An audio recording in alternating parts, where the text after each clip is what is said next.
When Bob Magee came to Lake Elsinore, we had a serious crime problem, and Bob took a serious stance against crime.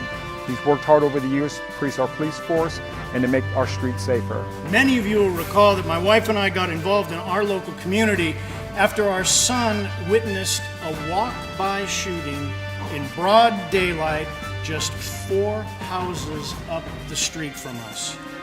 While the 2 armed men ran free in our neighborhood, we waited for a police car for 40 long minutes. And instead of putting our heads in the sand or complaining or moving, we took action. We supported candidates for public office. My wife served 3 terms on the Riverside County grand jury and then began her work with trauma intervention programs.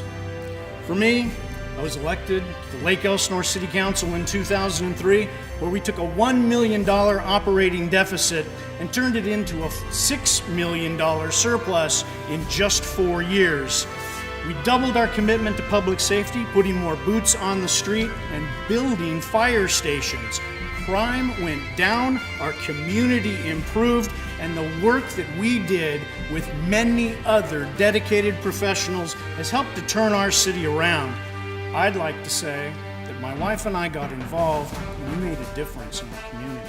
Has always been a person that has been for police enforcement and so forth. He is concerned about the safety and of the people, the children, and etc. And we all appreciate his concerns and his leadership as he's done today. He'll take that same attitude to Sacramento and make sure that funds are available for the rest of the state and make sure that crime is the #1 priority. We must invest in public safety. This means building more jails and prisons regardless of the number of desert tortoise that may be affected. We cannot release convicted criminals to live among us before they've satisfied their debt to society. Something is wrong with government when prison guard pensions are placed before our citizens' expectations that criminals will serve the entire sentence the jury handed down. If, after completing his or her sentence, a prisoner is released, we need to fund the probation and parole agents so that adequate supervision is maintained.